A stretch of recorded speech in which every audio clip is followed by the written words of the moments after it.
तो स्वागत है आपका मेरे YouTube चैनल हिंदी कथा कहानियों और हिंदी कथा साहित्य संचन में। और जो मैंने सीरीज़ शुरू की हुई है मुंशी प्रेमचंद की सर्वप्रसिद्ध कहानियों की, इसी सीरीज़ में आज की कहानी है नाग पूजा। प्रातःकाल था। आषाढ़ का पहला दोंगड़ा निकल गया था। कीट पतंग चारों तरफ रेंगते दिखाई देते थे। तिलोत्मा ने वाटिका की ओर देखा तो वृक्ष और पौधे ऐसे निखर गए थे जैसे साबुन से मैंने कपड़े निखार दिए हों। उन पर एक विचित्र आध्यात्मिक शोभा छाई हुई थी, मानो योगी वीर आनंद में मग्न पड़े हों। चिड़ियों में असाधारण चंचलता थी, डाल डाल पात पात चहकती फिरती थी। तिलोत्मा बाग में निकल आई। वह भी इन्हीं पंछियों की भांति चंचल हो गई थी। कभी कभी पौधे को देखती, कभी किसी फूल पर पड़ी हुई जल की बूंदों को हिलाकर अपने मुंह पर उनके शीतल छींटे डालती। लाज बीर बहुटियाँ रेंग रही थीं। वह उन्हें चुनकर हथेलियों पर रखने लगी। सहसा उसे एक काला वृत्तकाय सांप रेंगता दिखाई दिया। उसने चिल्लाकर कहा, अम्मा, नाग जी जा रहे हैं, लाओ थोड़ा सा दूध उनके लिए कटोरी में दे दो। अम्मा ने कहा, जाने दे बेटा, हवा खाने निकले होंगे। तिलोत्मा बोली, गर्मियों में कहाँ चले जाते हैं, दिखाई नहीं देते। इस पर माँ ने कहा, कहीं जाते नहीं बेटी, अपनी बांबी में पड़े रहते हैं। तिलोत्मा बोली, और कहीं नहीं जाते? तो माँ ने कहा, बेटी हमारे देवता हैं, और कहीं क्यों जाएंगे? तुम्हारे जन्म के साल से ये बराबर यहीं दिखाई देते हैं, किसी से नहीं बोलते। बच्चा पास से निकल जाए पर जरा भी नहीं ताकते। आज तक कोई चूहिया भी नहीं पकड़ी। तो तिलोत्मा ने कहा, तो खाते क्या होंगे? इस पर माँ ने उत्तर दिया, बेटी यह लोग हवा पर रहते हैं, इसी से इनकी आत्मा दिव्य हो जाती है। अपने पूर्व जन्म की बातें इन्हें याद रहती हैं, आने वाली बातों को भी जानते हैं। कोई बड़ा योगी जब अहंकार करने लगता है तो उसे दंड स्वरूप इस योनि में जन्म लेना पड़ता है। जब तक प्रायश्चित पूरा नहीं होता तब तक वह इस योनि में रहता है। कोई कोई तो 100-100, 200-200 वर्ष तक जीते रहते हैं। इस पर तिलोत्मा बोली, इसकी पूजा ना करो तो क्या करें? तो माँ बोली, बेटी कैसे बच्चों की सी बातें करती हो? नाराज हो जाएं तो सिर पर ना जाने क्या विपत्ति आ जाए। तेरे जन्म के साल पहले पहले दिखाई दिए थे, तब से साल में 10-5 बार अवश्य दर्शन दे जाते हैं। इनका ऐसा प्रभाव है कि आज तक किसी के सिर में दर्द तक नहीं हुआ। इसी तरह कई वर्ष बीत गए। तिलोत्मा बालिका से युवती हुई। विवाह का शुभ अवसर आ गया। बारात आई, विवाह हुआ। तिलोत्मा के पति गृह जाने का मुहूर्त आ पहुंचा। नई वधू का श्रृंगार हो रहा था। भीतर बाहर हलचल मची हुई थी। ऐसा जान पड़ता था भगदड़ पड़ी हो। तिलोत्मा के हृदय में वियोग दुख की तरंगें उठ रही थीं। वह एकांत में बैठकर रोना चाहती थी। आज माता पिता, भाई बंद, सखियां सहेलियां सब छूट जाएंगी। अब मालूम नहीं कब मिलने का संयोग हो। ना जाने अब कैसे आदमियों से पाला पड़ेगा। ना जाने उनका स्वभाव कैसा होगा। ना जाने कैसा बर्ताव करेंगे। अम्मा की आंखें एक क्षण बिना थमेंगी। मैं एक दिन के लिए कहीं चली जाती थी तो वे रो रो कर व्यथित हो जाती थी। अब यह जीवन पर्यंत का वियोग कैसे सहेंगी? उनके सिर में दर्द होता था तो मैं धीरे धीरे ना मलूं तो उन्हें कल चैन ही नहीं पड़ता था। बाबूजी को पान बनाकर कौन देगा? मैं जब तक उनका भोजन ना बनाऊं उन्हें कोई चीज़ रुचती ही ना थी। अब उनका भोजन कौन बनाएगा? मुझसे इनको देखे बिना कैसे रहा जाएगा? यहाँ जरा सिर में दर्द होता था तो अम्मा बाबूजी घबरा जाते थे, तुरंत वैद्य हकीम आ जाते थे। वहाँ न जाने क्या हाल होगा। भगवान, बंद घर में कैसे रहा जाएगा? न जाने वहाँ खुली छत है या नहीं। होगी भी तो मुझे कौन सोने देगा? भीतर घुट घुट कर मरूंगी। जगने में जरा देर हो जाएगी तो ताने मिलेंगे। यहाँ सुबह को कोई जगाता था तो अम्मा कहती थी, सोने दो, कच्ची नींद जाग जाएगी तो सिर में पीड़ा होने लगेगी। वहाँ व्यंग्य सुनने को मिलेंगे, बहू आलसी है, दिन भर खाट पर पड़ी रहती है। वे तो बहुत सुशील मालूम होते हैं, हाँ कुछ अभिमान अवश्य है। कहीं उनका स्वभाव निठुर हुआ तो? सहसा उसकी माता ने आकर कहा, बेटी तुमसे एक बात कहनी याद न रही। वहाँ नाग पूजा अवश्य करती रहना। घर के और लोग चाहे मना करें पर तुम इसे अपना कर्तव्य समझना। अभी मेरी आंख जरा जरा झपक गई थी, नाग बाबा ने स्वप्न में दर्शन दिए। तो तिलोत्मा ने कहा, अम्मा मुझे भी उनके दर्शन हुए हैं, पर मुझे तो बड़ा विकराल रूप दिखाया, बड़ा भयंकर स्वप्न था। इस पर माँ ने कहा, देखना तुम्हारे घर में कोई सांप ना मारने पाए, यह मंत्र नित्य पास रखना। तिलोत्मा अभी कुछ जवाब न देने पाई थी कि अचानक बारात की ओर से रोने की आवाज़ सुनाई दी। एक क्षण में हाहाकार मच गया, भयंकर शोक घटना हो गई। वर को सांप ने काट लिया। वह बहू को विदा कराने आ गया था। पालकी में मसनद के नीचे एक काला सांप छिपा हुआ था। वर ज्यों ही पालकी में बैठा, सांप ने काट लिया। चारों ओर कोहराम मच गया। तिलोत्मा पर तो मानो वज्रपात हो गया। उसकी माँ सिर पीट पीट कर रोने लगी। उसके बाबू जगदीश चंद्र मूर्छित होकर गिर पड़े। हृदय रोग से पहले ही ग्रस्त थे। झाड़ फूंक करने वाले आए, डॉक्टर बुलाए गए, पर विष घातक था। जरा देर में वर के होंठ नीले पड़ गए, नख काले हो गए, मूर्छा आने लगी। देखते देखते शरीर ठंडा पड़ गया। इधर उषा की लालिमा ने प्रकृति को आलोकित किया, उधर टिमटिमाता हुआ दीपक बुझ गया। जैसे कोई मनुष्य बोरों से लदी हुई नाव पर बैठा हुआ मन में झुंझलाता है, यह और तेज क्यों नहीं चलती? कहीं आराम से बैठने की जगह नहीं, यह इतनी हिल क्यों रही है? मैं इसमें व्यर्थ में ही बैठा, पर अकस्मात नाव को भंवर में पड़ते देख उसके मस्तूल से चिपक जाता है। वही दशा तिलोत्मा की हुई। अभी वह वियोगी दुख में मग्न थी, ससुराल के कष्टों और दुर्व्यवस्थाओं की चिंताओं में पड़ी हुई थी। पर अब उसे होश आया कि इस नाव के साथ मैं भी डूब रही हूँ। एक क्षण पहले वह कदाचित जिस पुरुष पर झुंझला रही थी, जिसे लुटेरा और डाकू समझ रही थी, अब वह कितना प्यारा था। उसके बिना जीवन एक दीपक था, बुझा हुआ, एक वृक्ष था, फल फूल विहीन।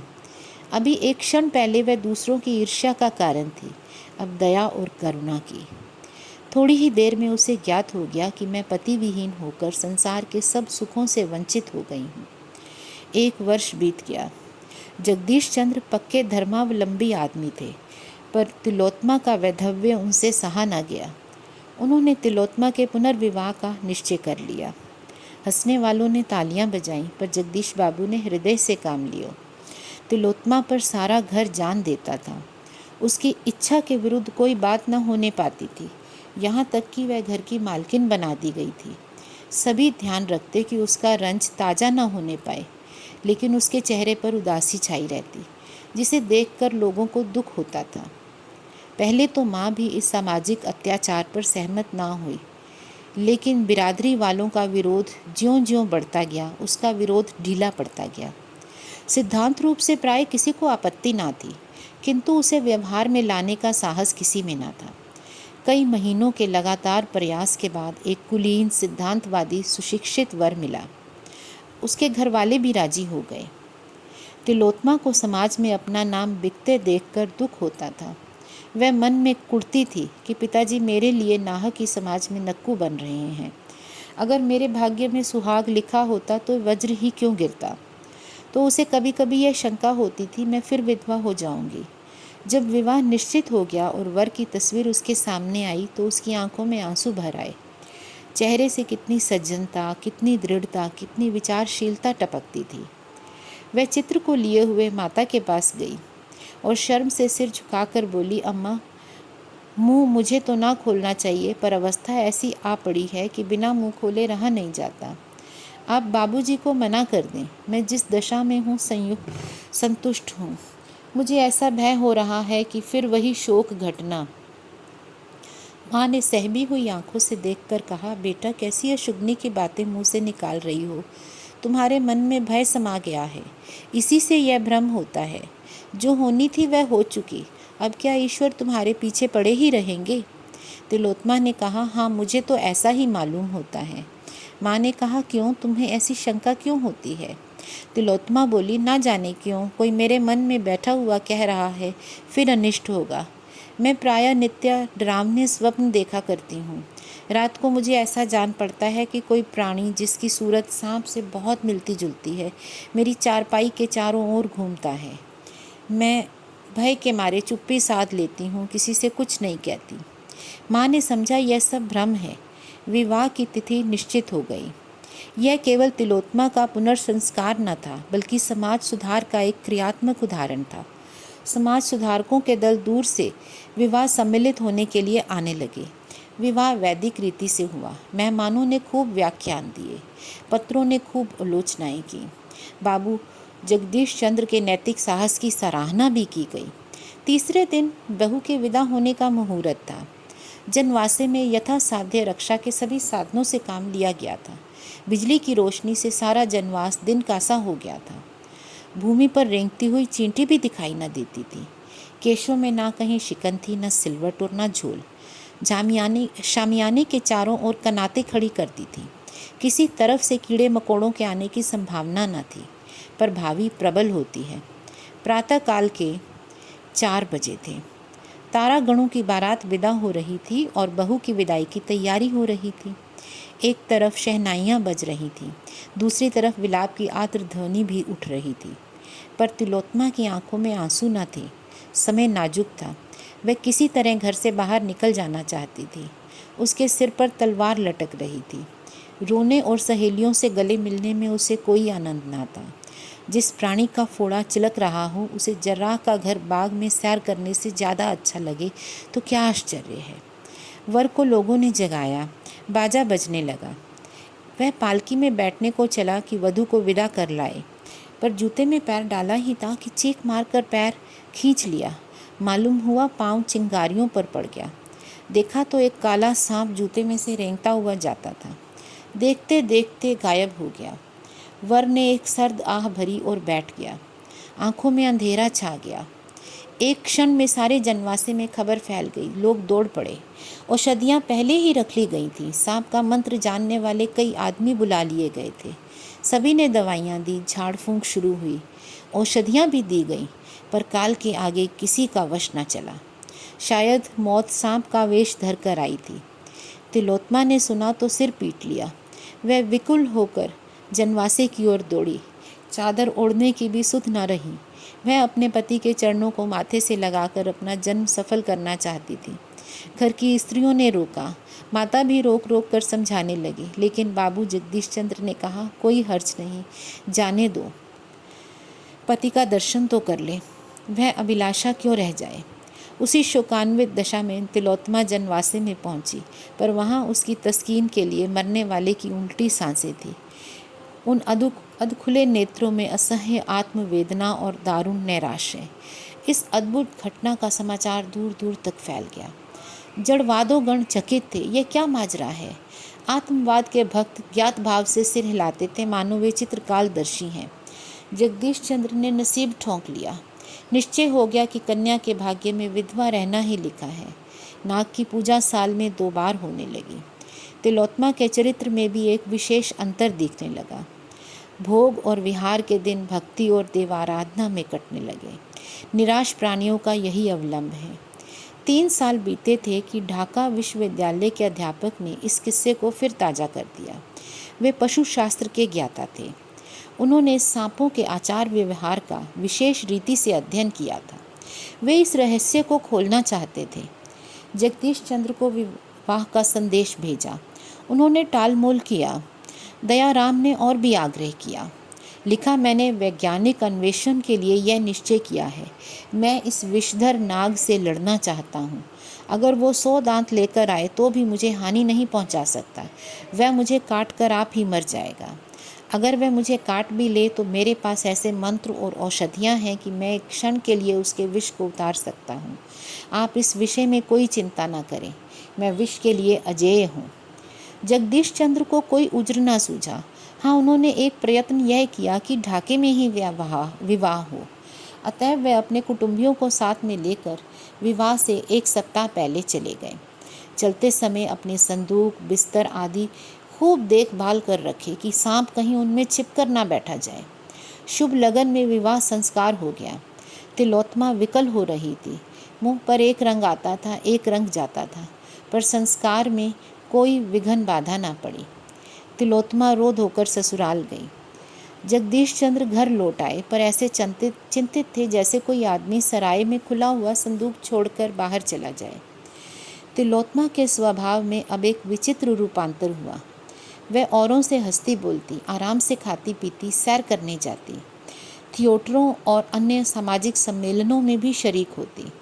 इन अवसरों पर प्रोफेसर दयाराम से भी बड़े प्रेम का व्यवहार करती, उनके आराम का बहुत ध्यान रखती, कोई काम उनकी इच्छा के विरुद्ध न करती। कोई अजनबी आदमी उसे देखकर कह सकता था, गृहिणी हो तो ऐसी हो। दूसरों की दृष्टि में इस दंपत्ति का जीवन आदर्श था, किंतु आंतरिक दशा कुछ और ही थी।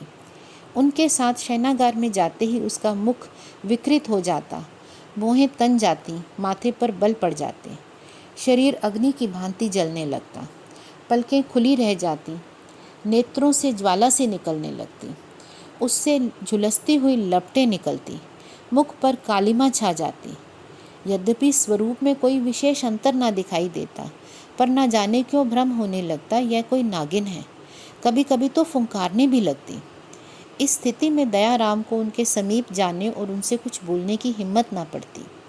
वे उसके रूप लावण्य पर मुग्ध थे, किंतु इस अवस्था में उन्हें उससे घृणा होती। उसे इसी उन्माद के आवेग में छोड़कर बाहर निकल जाते। डॉक्टरों से सलाह ली, स्वयं इस विषय पर कितनी ही किताबों का अध्ययन किया, पर रहस्य कुछ समझ में ना आया। उन्हें भौतिक विज्ञान में अपनी अल्पज्ञता स्वीकार करनी पड़ी। अब उन्हें अपना जीवन असह्य जान पड़ता, अपने दुस्साहस पर पछताते। नाहक इस विपत्ति में जान बसाई। उन्हें शंका होने लगी कि अवश्य कोई प्रेत लीला है। मिथ्यावादी न थे, पर जहाँ बुद्धि और तर्क का कुछ वश नहीं चलता, वहाँ मनुष्य विवश होकर मिथ्यावादी हो जाता है। शनै शनै उनकी यह हालत हो गई कि सदैव तिलोत्मा से सशंक रहते। उसका उन्माद, विकृत मुखाकृति उनके ध्यान से ना उतरते। डर लगता था कहीं यह मुझे मार ना डाले, ना जाने कब उन्माद का आवेश हो। यह चिंता हृदय को व्यथित कर जाती। हिप्नोटिज्म, विद्युत शक्ति और कई नए आरोग्य विधानों की परीक्षा की गई। उन्हें हिप्नोटिज्म पर बहुत भरोसा था, लेकिन जब यह योग भी निष्फल हो गया तो वह निराश हो गए। एक दिन प्रोफेसर दयाराम किसी वैज्ञानिक सम्मेलन में गए हुए थे। लौटे तो 12 बज गए। वर्षा के दिन थे, नौकर चाकर सो रहे थे। वे तिलोत्मा के शयन गृह में यह पूछने गए कि मेरा भोजन कहाँ रखा है। अंदर कदम रखा ही था कि तिलोत्मा के सिरहाने की ओर उन्हें एक अति भीमकाय काला सांप बैठा हुआ दिखाई दिया। प्रोफेसर साहब चुपके से लौट आए और अपने कमरे में जाकर किसी औषधि की एक खुराक पी, पिस्तौल तथा सांगा लेकर वह तिलोत्मा के कमरे में पहुँचे। विश्वास हो गया कि यही मेरा पुराना शत्रु है। इतने दिनों में टोह लगाता हुआ यहाँ आ पहुँचा, पर इसे तिलोत्मा से इतना क्यों स्नेह है? उसके सिरहाने यूँ बैठा हुआ है मानो कोई रस्सी का टुकड़ा हो। यह कोई रहस्य है। उन्होंने सांपों के विषय में कई अद्भुत कथाएं पढ़ी और सुनी थीं, पर ऐसी कुतूहलजनक घटना का उल्लेख कहीं ना देखा था। वे इस भांति सशस्त्र होकर फिर कमरे में पहुँचे तो सांप का कहीं पता ना था। हाँ, तिलोत्मा के सिर पर भूत सवार हो गया था। वह बैठी हुई आग्नेय नेत्रों के द्वार की ओर देख रही थी। उसके नयनों से ज्वाला निकल रही थी, जिसकी आँच 2 गज तक लगती। इस वक्त उसका उन्माद अतिशय प्रचंड था। दयाराम को देखते ही बिजली की तरह उन पर टूट पड़ी और हाथों से आघात करने की बजाय उन्हें दांतों से काटने की चेष्टा करने लगी। इसके साथ ही अपने दोनों हाथ उनकी गर्दन में डाल दिए। दयाराम ने बहुतेरा चाहा, एड़ी चोटी का जोर लगा दिया कि अपना गला छुड़ा ले, लेकिन तिलोत्मा का बाहुपाश प्रतिक्षण सांप की केंडली की भांति कठोर और संकुचित होता जाता था। उन्हें यह संदेह था कि इसने मुझे काटा तो कदाचित इसे जान से हाथ धोना पड़े। उन्होंने अभी जो औषधि पी वह सर्प विष से भी ज़्यादा घातक थी।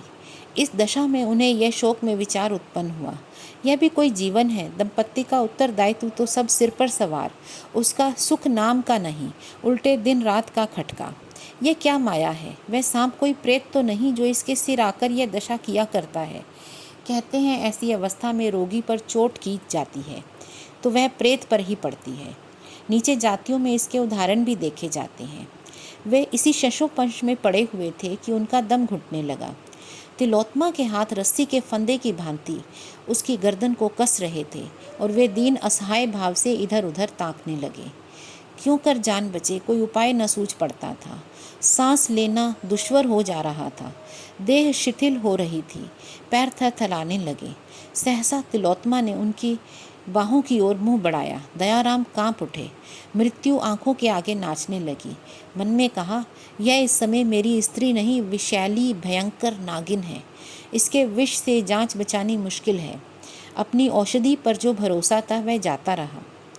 चूहा उन्मत्त दशा में काट लेता है तो जान के लाले पड़ जाते हैं। भगवान, कितना विकराल रूप है। प्रत्यक्ष नागिन मालूम हो रही है। अब उल्टी पड़े या सीधी, इस दशा का अंत तो करना ही पड़ेगा। उन्हें ऐसा जान पड़ा कि अब गिरा ही जाता हूँ। तिलोत्तमा बार बार सांप की भांति फुंकार मारकर जीभ निकालते हुए उनकी ओर झपटती थी। एकाएक वह बड़े कर्कश स्वर में बोली, मूर्ख, तेरा इतना साहस कि तू इस सुंदरी से प्रेम लिंगन करे। यह कहकर वह बड़े वेग से काटने को दौड़ी। दयाराम का धैर्य जाता रहा। उन्होंने दाहिना हाथ सीधा किया और तिलोत्तमा की छाती पर पिस्तौल चला दिया। तिलोत्तमा पर कुछ असर न हुआ। बाहें और भी कड़ी हो गई। आंखों से चिंगारियां निकलने लगी। दयाराम ने दूसरी गोली दाग दी। यह चोट पूरी पड़ी।